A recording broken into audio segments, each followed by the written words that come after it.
Hermanos, buenas noches. Les ruego que me acompañen en oración antes de empezar este momento del culto. Señor, te agradecemos tanto este momento y alabamos y bendecimos tu nombre, gran Rey de Reyes y Señor de Señores, porque tu palabra es buena, Señor, y conveniente para cada uno de nosotros. Y por eso, Señor, te rogamos que estés en los oídos de todos aquellos que te escuchan en este día y en la boca de tu siervo, Señor, que proclama tu palabra en esta noche. Señor, bendice todas estas cosas y abre la conciencia de tu iglesia para que podamos escuchar la palabra directamente de ti, Señor. En el nombre de Jesús, amén. Estamos, hermanos, viendo en esta serie de las predicaciones acerca del libro de Esther. Estamos precisamente en el capítulo 6, ya el pastor ha predicado acerca de los capítulos anteriores y será conveniente para retomar el capítulo 6, recordar un poco acerca del contexto de este libro. Así que podemos ubicar nuestra mente, hermanos, en aquel momento histórico que narra la Biblia acerca de cuando los judíos estaban en el exilio, primeramente llevados por Babilonia, el imperio babilónico encabezado por Nabucodonosor, y posteriormente por la conquista persa en los tiempos del rey Asuero. Así que estamos ubicados en este momento de la historia donde los judíos fueron desterrados de sus tierras y estaban dispersos en un imperio gobernado por otro hombre de otra religión, cultura, etc., en otros incluso lugares geográficos. Así que los judíos están en esta región de Susa, que es la capital del imperio, donde se encuentra el rey Asuero. Y en este contexto de esta historia, vemos como el rey Asuero está demostrando la grandeza y las riquezas de su reino, haciendo un banquete que dice la Biblia que duró 180 días, ¿no? 180 días duró para demostrar la grandeza de su imperio. Sin embargo, el rey pide en otro banquete posterior de 7 días que venga a su presencia la reina que se llamaba Vasti para demostrar también su hermosura y presumir la hermosura de su reina. Sin embargo, esta reina se niega y el rey Asuero dice la palabra que estaba alegre de corazón, que nosotros sabemos que esta expresión cultural bíblica se traduce como que estaba ebrio, que había tomado vino y estaba prácticamente borracho. Entonces el rey se enfurece y dice, pide consejo a su gente y determina que va a escoger otra reina, ¿no? Entonces manda llamar a las vírgenes de su imperio, que tenían que ser verdaderamente hermosas, y es ahí donde la historia introduce a Esther, que nos platica la Biblia que Esther era prima de Mardoqueo y ellos eran judíos, eran parte de estos judíos dispersos en el reino persa. Entonces Esther es una de estas jóvenes que el rey examina y dice la palabra que Esther halla gracia delante de los ojos del rey, por lo cual ella es seleccionada providencialmente porque Dios lo preordenó así para que fuera reina del imperio. Y esto va a redundar, hermanos, en una serie de acontecimientos que nos llevan hasta el capítulo 6, donde también sale un tercer personaje, que este es el hombre que se llama Amán. Este hombre, dice la historia de Esther, que el rey lo convirtió en el segundo hombre del reino. Lo elevó y le dio gran poder en el reino. Amán era un personaje importante. No solamente esto, sino que vemos que el rey Asuero pide y ordena que se inclinen delante de él, de Amán, se hinquen delante de Amán. Y no solo esto, sino que posteriormente, para esto, este Mardoqueo es un hombre judío que siempre se sienta a la puerta de la casa del rey. Ahí es donde siempre está Mardoqueo todos los días. Entonces, cada vez que Amán pasaba por ahí, notaba que todos se hincaban alrededor de él, excepto uno, y este uno era Mardoqueo. Mardoqueo no se hincaba delante de Amán, sino que mantenía su postura. Y esto, por supuesto, naturalmente a Amán le encendía en ira, en furia. Así que un buen día Amán decide que va a hacer un decreto en donde van a exterminar a todo el pueblo judío. Van a exterminar a todo el pueblo judío que estaba en el reino persa, porque Amán no estaba dispuesto a tolerar esto. dice, va con el rey y le dice, este pueblo no se somete a la ley del rey, ni son compatibles con el imperio. Así que el rey dice, bueno, entonces haz como tú quieras, y le da el anillo real. Este anillo real tenía la capacidad de firmar decretos en nombre del rey. Así que Amán pronuncia un decreto en donde va a destruir a todos los judíos. Y para esto Mardoqueo se entera y en ese momento rasga sus vestidos, entra por supuesto en una gran desesperación y tristeza que es indescriptible, y por supuesto que todos los judíos juntamente con él. Por lo cual Mardoqueo emprende un plan en donde le avisa a Esther lo que está a punto de acontecer al pueblo judío, y que por supuesto, si Amán se va a encargar de destruir a los judíos, eso involucra a Esther, porque Esther era judía. Y Esther entonces se propone a interceder por el pueblo judío con el rey. Y hasta aquí llegamos al capítulo 5, que fue lo que vimos el domingo pasado, en donde Esther entra al patio principal, el patio interior de la casa del rey. Pero la ley persa decía que nadie podía entrar a este patio sin que el rey no le llamara. Si alguien entrara a este patio interior de la casa del rey, lo que decía la ley que le había de pasar a este individuo era una muerte segura, a menos que el rey extendiera el cetro de oro para poder escuchar lo que esa persona tenía que decir. Entonces, Esther entra al patio interior y está la famosa frase que ella pronuncia, ¿no? Si he de perecer, entonces que perezca. Porque Esther de antemano sabía que si entraba iba a morir. Esa era la ley. Pero vemos que Esther entra, se viste del vestido de la reina, vestido real, y entonces el rey la ve y de nuevo halla gracia delante de sus ojos, y el rey le dice que está dispuesto a escuchar su petición, que incluso hasta la mitad del reino se le dará. Estoy exagerando un poco, pero el rey quería demostrar que estaba dispuesto a escucharla. Y entonces vimos que dentro de todo lo que Esther le pudo pedir, que era quizás fácilmente que simplemente los judíos no fueran exterminados y ya, lo que a Esther se le ocurre pedir es un banquete, ¿no? Y entonces dentro de este banquete dice que inviten a Amán. Por lo cual el rey concede a esta petición, preparan el banquete, bueno, Esther lo tenía preparado para ellos, y Amán es llamado hacia este banquete. En este banquete, de nuevo, el rey pone alegre su corazón, y vemos que lo que pide en el banquete de nuevo, Esther, es un segundo banquete. Entonces, está simplemente, podría pasar por nuestra mente, ¿por qué no las peticiones de Esther eran quizás más objetivas, más directo al grano que ella lo que quería evitar? Pero lo que se le ocurre en ese momento es un segundo banquete, y el día de hoy vamos a ver por qué era necesario el segundo banquete. Porque cómo Dios tiene todo predispuesto en su historia para que pasen las cosas de acuerdo al plan soberano que Él tiene. Pero cuando Amán sale de ese primer banquete de la casa real, nuevamente está Mardoqueo en la entrada y no se hinca ante Amán. Así que Amán llega por un lado muy feliz a contar a sus amigos y a presumir que dentro de todos a quien invitó la reina para el banquete que preparó fue a él.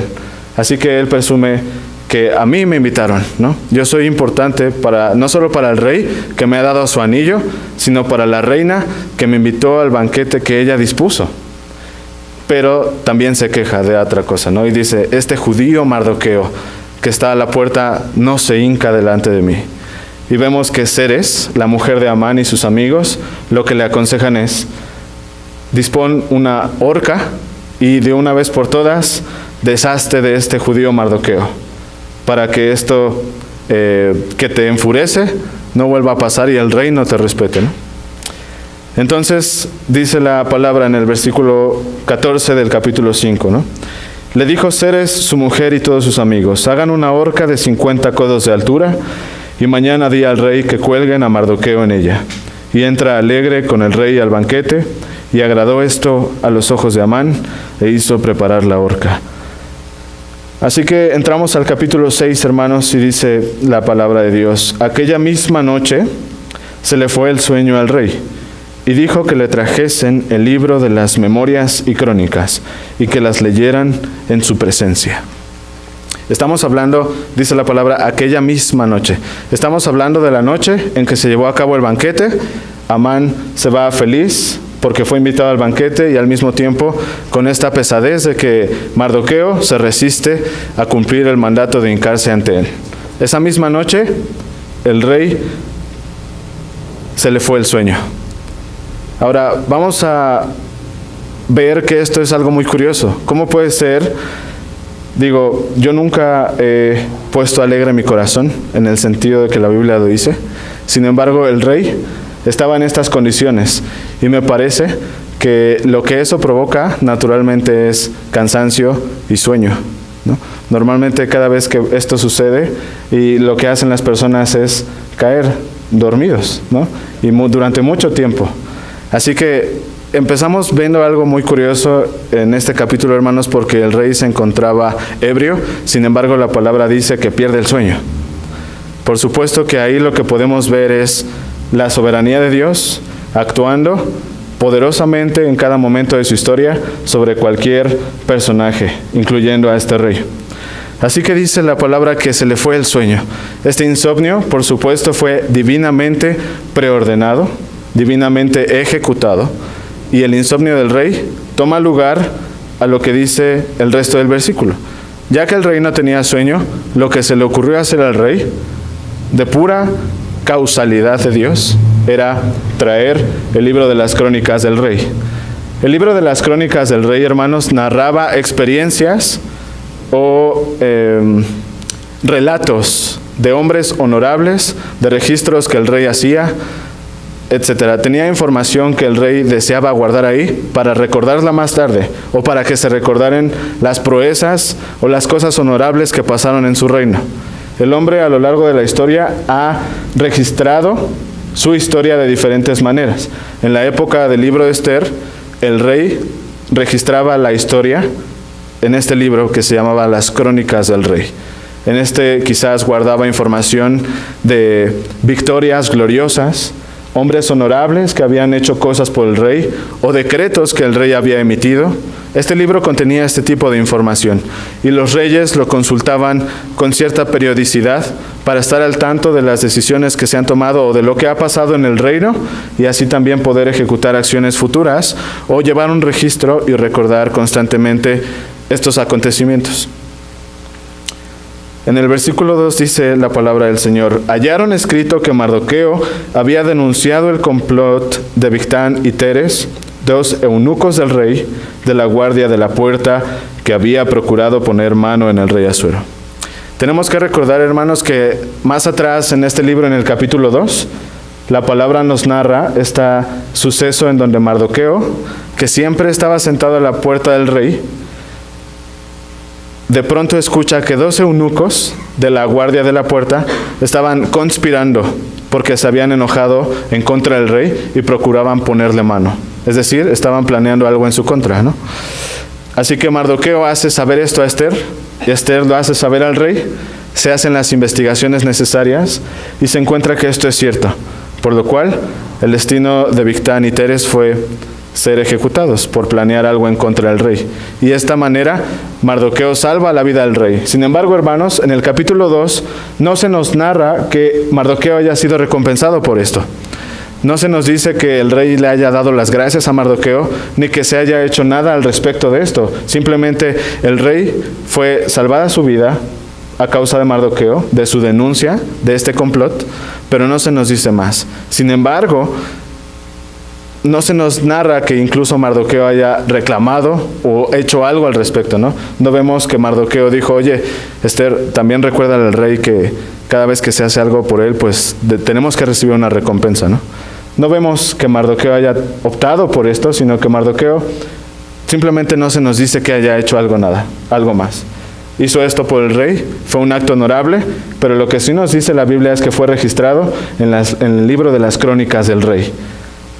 Y posteriormente, hermanos, Dios teniendo el control de su historia, Mardoqueo no fue premiado ni recompensado en ese momento, porque estábamos esperando al capítulo 6. En el capítulo 6 vemos como el libro nos narra que el rey, aún estando ebrio, pierde el sueño y lo que se le ocurre es traer las crónicas, y donde se le ocurre que le lean al rey es estos años atrás donde Mardoqueo había hecho este acto honorable.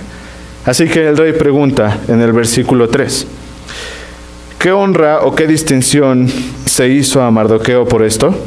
Y respondieron los servidores del rey, sus oficiales, nada se ha hecho con él. De esta manera el rey, por supuesto, se da cuenta de que Mardoqueo le ha salvado la vida, que fue un acto honorable, pero que no recibe ninguna recompensa. Por naturaleza, el rey empieza a pensar, bueno, pues hay que recompensar a este hombre. Y sabemos, hermanos, que esto está aconteciendo mientras Amán había decidido hacer una horca de 50 codos de altura, y Amán en ese momento, por consejo de su mujer y sus amigos, se está dirigiendo con el rey para pedirle que ahorquen a Mardoqueo. Mientras el rey está pensando en cómo recompensar a Mardoqueo, Amán está pensando en cómo deshacerse de él. Paralelamente, y vemos que cuando el rey ha leído esto y posiblemente se encontraba pensando en la manera de cómo recompensar a Mardoqueo, en ese momento llega Amán. En el versículo 4 dice, entonces dijo el rey, ¿quién está en el patio? Y Amán había venido al patio exterior de la casa real para hablarle al rey para que hiciese colgar a Mardoqueo en la horca que él le tenía preparada. Y los servidores del rey le respondieron, he aquí Amán está en el patio. Y el rey dijo que entre. Vemos, hermanos, cómo Amán entra al patio exterior de la casa real. La Biblia dice que entra al patio exterior. Podemos recordar que estaba el patio interior. El patio interior era aquel donde nadie podía pasar a menos que fuese llamado por el rey. Por lo cual dice aquí que Amán entra al patio exterior. Sin embargo, aún así fue anunciada su llegada y el rey pregunta, ¿quién está en el patio? Sus servidores y oficiales le dicen que es Amán.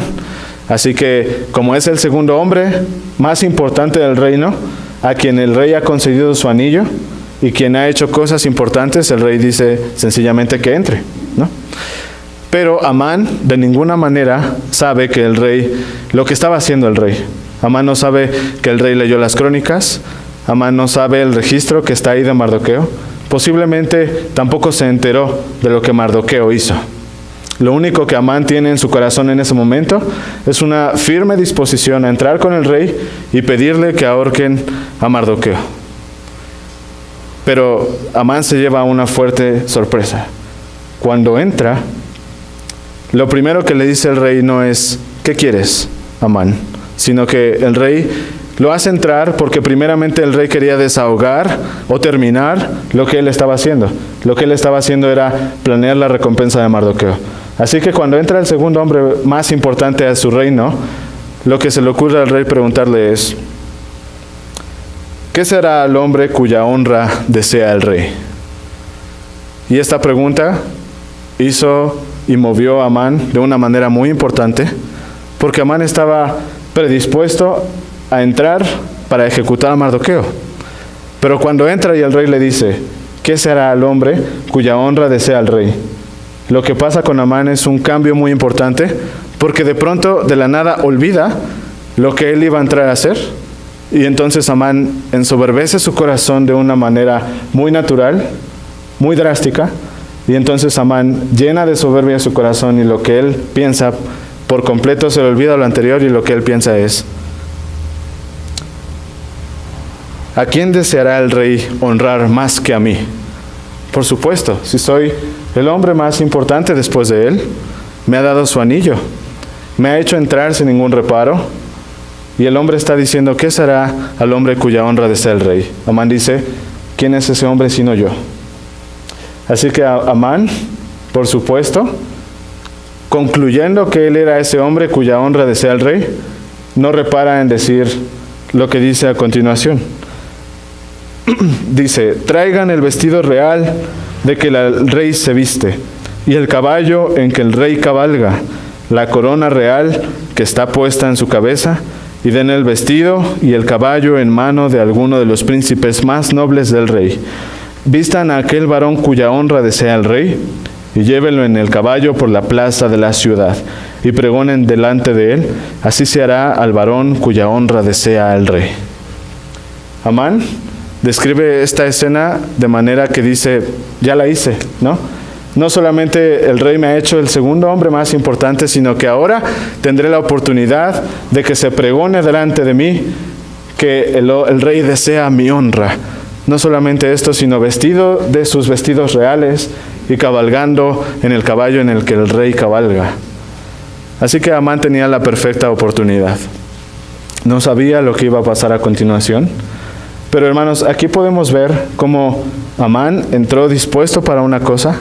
Sin embargo, en cuanto vio la oportunidad, dejó eso de lado y quiso aprovechar al máximo. Vemos cómo cambia el deseo del corazón de Amán y entonces se enaltece a él mismo. No era suficiente tener ya todas sus riquezas, toda la gloria que él tenía de parte del rey, sino que quería más. Él quería no solamente esto, sino parecerse al rey. Quería ser el rey por unos momentos, aunque fuera. Quería vestirse de su ropa, cabalgar en su caballo y pregonar por las calles que el rey deseaba su honra. Entonces, Amán enaltece su corazón de una manera impresionante y él desea ser el rey. Vemos, hermanos, esto, por ejemplo, en un paralelo, regresando a la caída del hombre. En Génesis capítulo 3, podemos nosotros ver, hermanos, el paralelo de este deseo en la maldad del hombre, que es natural. Vemos nosotros en el capítulo de Génesis 3, hermanos, versículo 4, que dice, entonces la serpiente dijo a la mujer, no moriréis, sino que sabe Dios que el día que comáis de él, serán abiertos vuestros ojos, y seréis como Dios, sabiendo el bien y el mal. Sabemos, hermanos, que en el huerto del Edén el mandato que el Señor dio era uno, no comer del árbol de la ciencia del bien y del mal. Sin embargo, cuando llega la serpiente con la tentación al hombre, no pasa nada si comes de él. De hecho, ¿sabes qué? Dios te ha prohibido comer de él, porque si comes de él vas a ser como él. Y esto es lo que Dios no quiere. Por lo cual el hombre, en la maldad de su corazón, enaltece su corazón y quiso ser como Dios, lo cual lo llevó a comer del árbol y que la mujer le diera a su esposo, y esto lo llevó al pecado. Podemos ver, hermanos, cómo esto es lo que ocurre también con Amán. Él enaltece la soberbia de su corazón y quiso ser como el rey, y esto lo lleva a una inminente caída que sigue después. En el versículo 10, para la sorpresa de Amán, dice el rey, ok, date prisa, toma el vestido y el caballo, como tú has dicho, y hazlo así con el judío Mardoqueo, que se sienta a la puerta real. No omitas nada de lo que has dicho. En ese momento, hermanos, no me puedo imaginar cómo se ha de haber sentido Amán. Él fue a buscar al rey para ahorcar a Mardoqueo. El rey le pregunta una cosa distinta, ¿qué será al hombre cuya honra desea el rey? Mardoqueo dijo, esta es mi oportunidad. Describe una escena impresionante para honrar a este hombre, y resulta que este hombre es Mardoqueo, no él.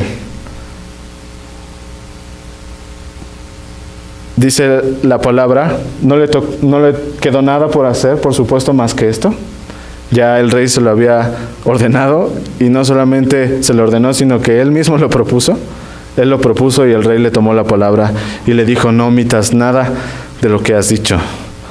Esto lo vas a hacer con Mardoqueo, el judío que está sentado en la puerta.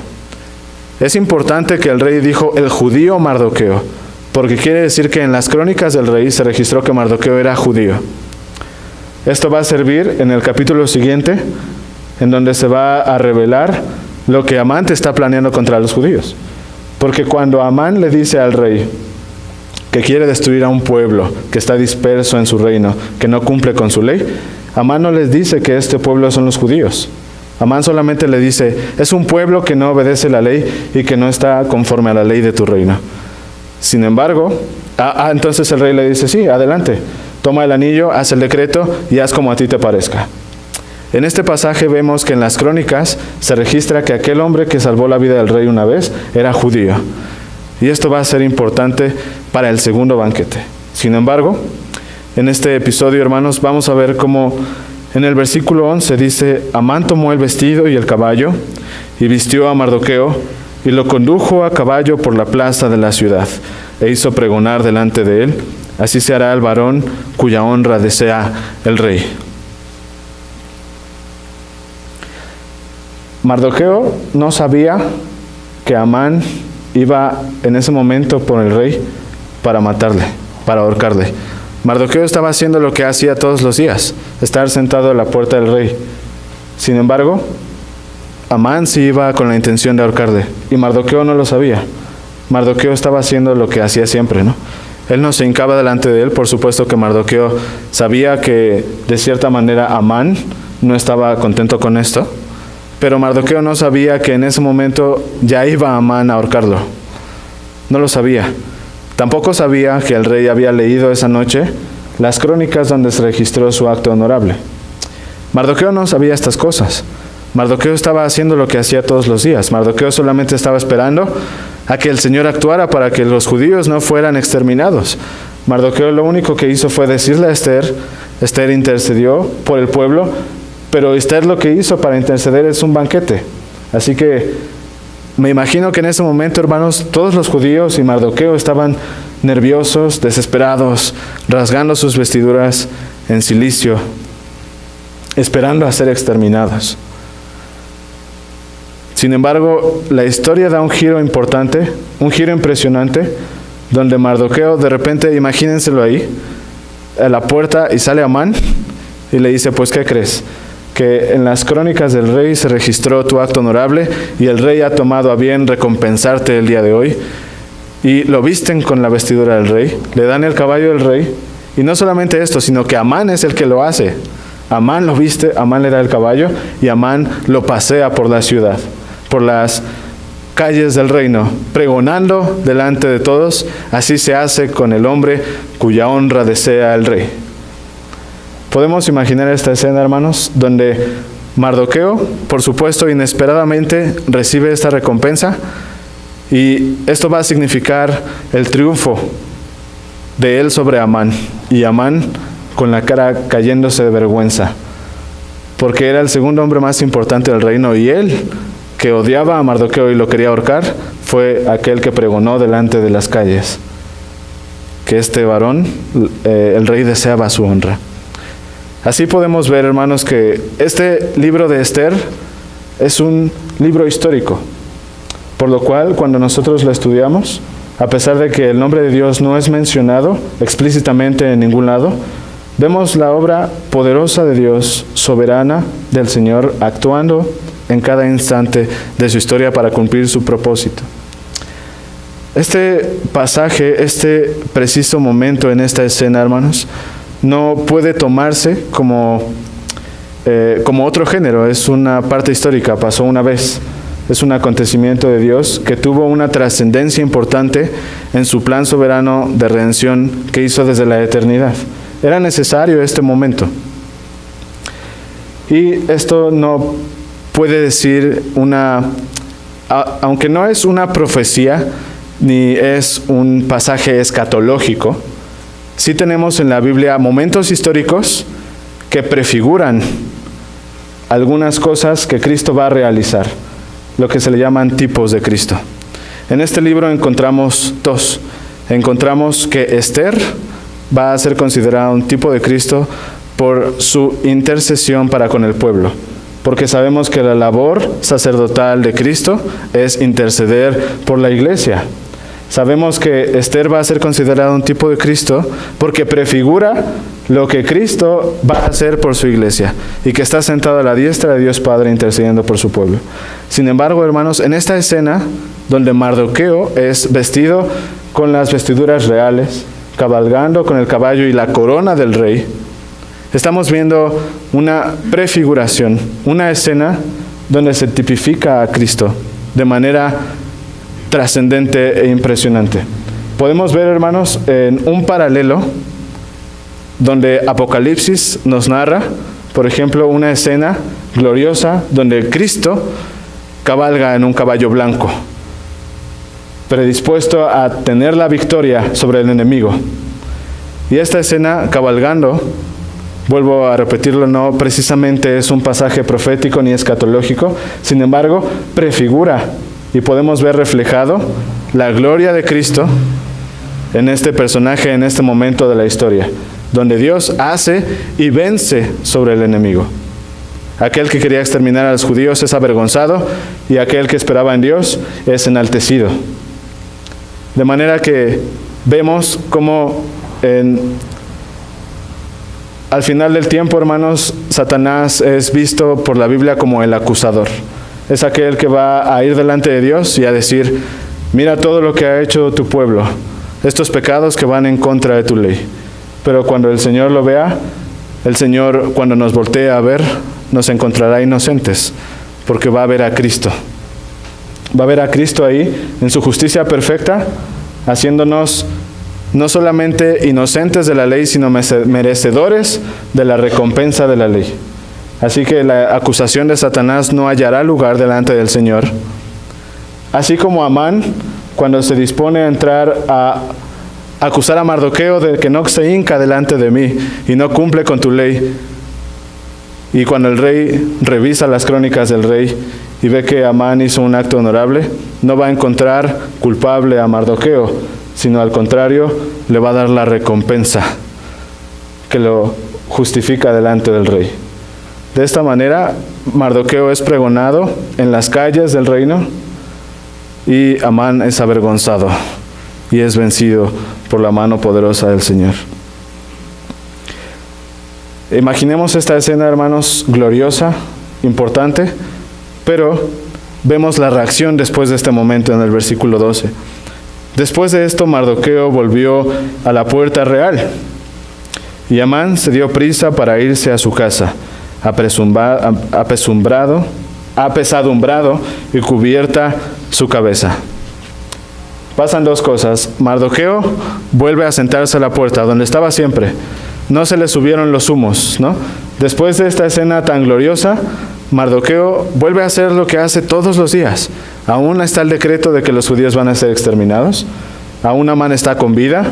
Aún los judíos tienen por qué estar nerviosos y Mardoqueo todavía debe temer por su vida porque está a punto de ser exterminado. Sin embargo, lo que hace Mardoqueo es volver a sentarse a la puerta del rey. Pero Amán vuelve muy diferente.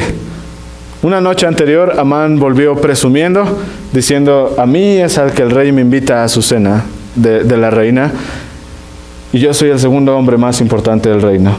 Pero ese día no volvió Amán así, a su casa. Ese día, dice la palabra, que Amán volvió apesadumbrado y cubierta su cabeza. Vemos de nuevo el paralelo de lo que hace la maldad, hermanos.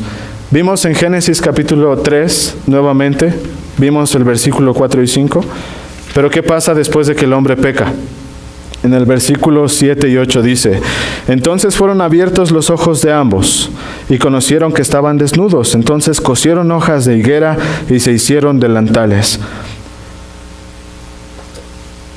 Vemos, hermanos, cómo el fruto de la maldad del hombre en la caída fue que conocieron que estaban desnudos y por supuesto que la consecuencia fue vergüenza. Esta vergüenza se tradujo no solamente en que ocultaron su desnudez, sino que dice que el hombre se escondió de la presencia de Dios en el huerto. El hombre se escondió de Dios para que Dios no le viera. Por supuesto que después llega Dios y le dice: ¿dónde estás? Y lo llama a su presencia, ¿no? Aquí en este paralelo, en el pasaje de Esther, donde Amán es avergonzado, dice la palabra que Amán vuelve a su casa apesadumbrado y cubierta su cabeza, porque no puede con la vergüenza. El reino entero lo vio pregonando a Mardoqueo, a quien él odiaba, y seguramente varios sabían de esto, que el judío Mardoqueo no se hincaba delante de Amán. Así que Amán vuelve con esa vergüenza, cubriendo su cabeza para que nadie lo vea. Casi estoy seguro que Amán pudo sentir lo que describe Apocalipsis.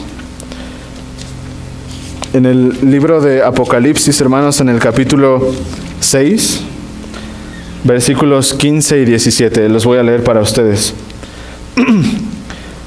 Dice: los reyes de la tierra, y los grandes, y los ricos, los capitanes, los poderosos, y todo siervo y todo libre, se escondieron en las cuevas y entre las peñas de los montes, y decían a los montes y a las peñas: caed sobre nosotros, y escondednos del rostro de aquel que está sentado en el trono, y de la ira del Cordero.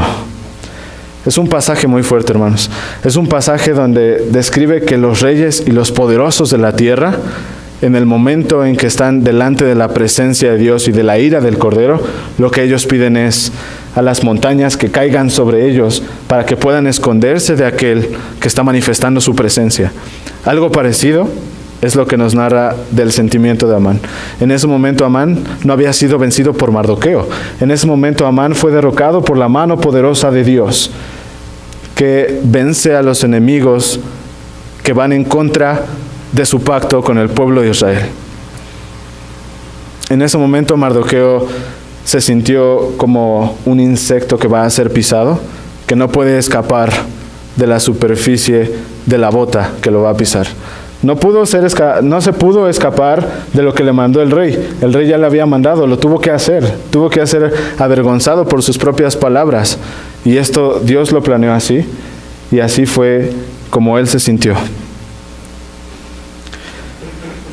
Así que vemos cómo mientras Mardoqueo no se exalta por lo que acaba de pasar, sino que vuelve a la puerta, él se mantiene humilde, y Amán, que se ensoberbece, es humillado. Mardoqueo se mantiene humilde mientras Amán, que se enalteció, él es humillado. Y en este punto, hermanos, es el clímax de toda la historia del libro de Esther. Este es el capítulo central de toda la historia. Vamos a encontrar en los sermones posteriores paralelos de la historia, cómo empiezan y cómo terminan las cosas, pero este es el punto central de la historia, este es el clímax. Hasta ahorita Amán y Mardoqueo no habían tenido ninguna reacción, ninguna confrontación. Amán simplemente notaba que Mardoqueo no se hincaba, y Mardoqueo no se hincaba a propósito, pero no habían tenido ninguna confrontación hasta este capítulo. En este capítulo es la primera vez en donde hay una interacción entre ellos directa, y que es una interacción puesta por Dios, donde Mardoqueo es enaltecido y Amán es humillado. Vemos cómo Mardoqueo, en escenas anteriores, vemos a Mardoqueo rasgando sus vestiduras porque el pueblo va a ser destruido, y por otro lado vemos a Amán enorgulleciéndose y presumiendo la importancia que tiene el reino. Entonces vemos en escenas anteriores el descenso de Mardoqueo y el ascenso de Amán. Esta es la dirección que lleva la narrativa del libro: el ascenso de Amán y el descenso de Mardoqueo. En este punto, la historia cambia drásticamente y vemos cómo Mardoqueo tiene un ascenso importante, es enaltecido en todo el reino, mientras que Amán tiene un descenso importante y es humillado en todo el reino. En este punto llega la confrontación, pero no se queda ahí. Amán continuará su descenso, mientras Mardoqueo también continuará su ascenso. En esta trayectoria narrativa del libro, vemos que no se queda ahí, sino que Amán continuará en un descenso inevitable, mientras Mardoqueo todavía tiene un ascenso por delante. Y este capítulo, hermanos, termina que después de que pasan estas cosas, Amán no puede con su vergüenza, llega y le dice en el versículo 13 a Amán, a Zeres su mujer y a todos sus amigos. Les dice todo lo que había acontecido. Entonces le dijeron sus sabios y Zeres su mujer: si de la descendencia de los judíos es ese Mardoqueo, delante de quienes has comenzado a caer, no lo vencerás, sino que caerás por ciento delante de él. Esto es algo muy importante, hermanos. Vemos en el capítulo anterior cómo Zeres y sus amigos le recomiendan: haz una horca de 50 codos para ahorcar a Mardoqueo de una vez por todas. Y al final de este capítulo lo que dicen es: si ese Mardoqueo es de ascendencia judía y has empezado a caer delante de él, lamentablemente no vas a dejar de caer y no lo vas a poder vencer. ¿Por qué les dice esto, hermano? El pueblo judío tenía una fama de entre todas las naciones.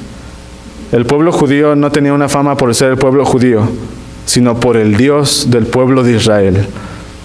Siempre que el Dios del pueblo estaba delante del pueblo, este pueblo salía victorioso y triunfante. De todas maneras que gente de otras naciones temía al Dios de Israel, porque este Dios siempre perseveraba al pueblo en lo que se proponía. Los libraba de batallas, luchas, e incluso, hermanos, vemos cómo la fidelidad del Señor para con su pacto se encuentra en este libro aún cuando el pueblo está exiliado, cuando el pueblo no está en su tierra. Este libro, hermanos, muchos académicos y comentaristas pueden comentar que en el Antiguo Testamento vemos un Dios duro, un Dios de furia y de ira que castiga y se venga, y que en el Nuevo Testamento vemos a un Dios de misericordia. Pues no pueden estar más equivocados. En este libro, hermanos, que es del Antiguo Testamento, vemos nada más ni nada menos que la misericordia del Señor y su fidelidad, su gracia para con su pueblo.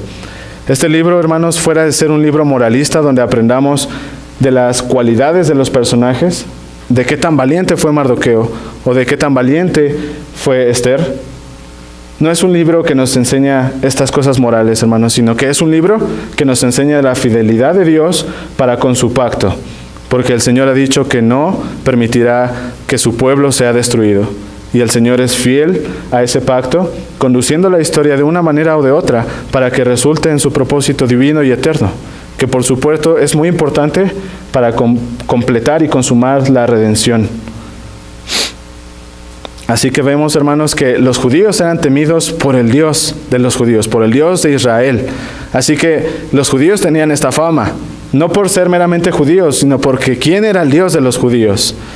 Esto lo podemos encontrar, por ejemplo, en el libro de Jonás. Cuando Jonás se embarca a Tarsis, huyendo de la encomienda de Dios, y se encuentra con la embarcación, los hombres de la embarcación. Empiezan a haber una tempestad, y cada hombre le ora a su Dios. Y Jonás se encontraba dormido, y estos hombres van por él y dicen: ¿qué haces dormido, holgazán? Ponte a orar a tu Dios. ¿Quién es tu Dios? Entonces Jonás dice: yo temo a Jehová, Dios que creó los cielos y la tierra. Y todos los demás resulta que han oído de este Dios que creó los cielos y la tierra y temen en gran manera a este Dios. De manera, hermanos, que para no hacer larga el recordatorio de Jonás, al final esta embarcación termina haciendo votos, ofreciendo culto a Dios, a Jehová nuestro Dios.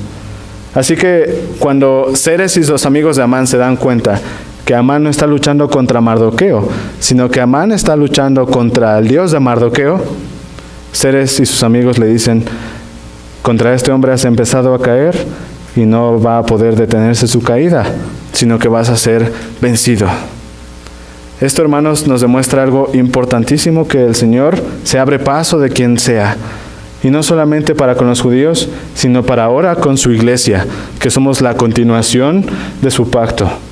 Podemos ver, hermanos, la fidelidad de Dios con Mardoqueo y podemos ver la fidelidad de Dios para con nosotros. Podemos ver que el Señor hasta aquí no nos ha consumido, sino que sus misericordias han sido nuevas cada mañana. Podemos ver, hermanos, cómo nosotros no podemos saber, así igual que Mardoqueo, si hay alguien en este momento que está intentando asesinarnos. Puede ser que por ahí haya alguien que esté planeando matarnos y nosotros no lo sabemos. Pero lo que estamos seguros, hermanos, es que si vencemos es porque el Dios del pacto está con nosotros. Y Él y su fidelidad harán y preservarán ese pacto para siempre, hasta que Cristo venga y lo consume y reinemos con Él. De esta manera, hermanos, no nos queda más que confiar en eso, confiar en la fidelidad del Señor, aprender que Él es el Dios del pacto y que aquel que se mete con el pueblo de Dios, se mete con el Dios del pueblo. Y ese mismo Dios es el Dios de la iglesia. Dios es amor. Vamos a orar. Señor, tu fidelidad es grande.